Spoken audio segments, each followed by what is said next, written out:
দিন দিন বেড়েই চলেছে নগরায়ন। প্রকৃতি ধ্বংস করে অপরিকল্পিতভাবে গড়ে তোলা হচ্ছে সুউচ্চ ভবন। পরিবেশ রক্ষায় 25% বনায়ন এবং 12% জলাধার রাখার কথা থাকলেও বাস্তবে রয়েছে খুবই কম।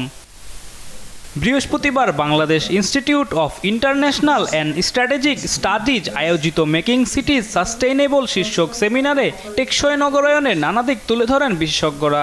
The environmental concerns that are related with our urban areas, we all know this scenario.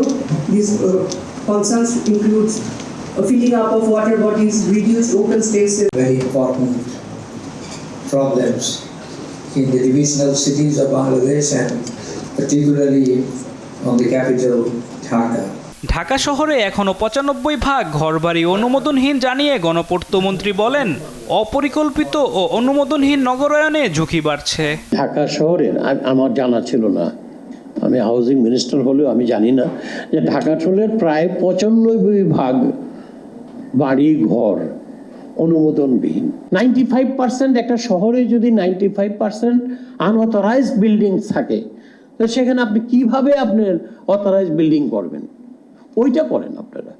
আসেন আমরা সকলের ভিতরে একটা এই যে আন্দোলন, এই আন্দোলনটাকে জোরদার করেন। পূর্বাঞ্চলে পরিকল্পিত ও পরিবেশ বান্ধব নগরায়নের কথা থাকলেও প্রাণ প্রকৃতি ধ্বংসের অভিযোগ করেন মন্ত্রী।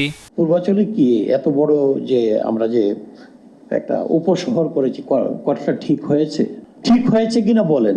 বসুন্ধরা যে করেছে, আমি পূর্বাঞ্চলের কথা এই জন্য বললাম যে বসুন্ধরার মালিক পক্ষ যেন অসন্তুষ্ট না হয়, কারণ আমার ভয় আছে। প্রকৃতিকে ধ্বংস করে দিয়ে আপনি নগরায়ন করছেন, প্রকৃতির দিকে খেয়াল রাখছেন না। জলসিঁড়ি করার সময় কি প্রাকৃতিক যে অবস্থাটা আছে এটা কি মাথায় ঢুকেছে কখনো? পরিকল্পিত নগরায়নে সবাইকে ভূমিকা রাখার আহ্বান জানান তিনি। Can transform our cities into smart. Alimuzzaman Safwan, দেশ টিভি, ঢাকা।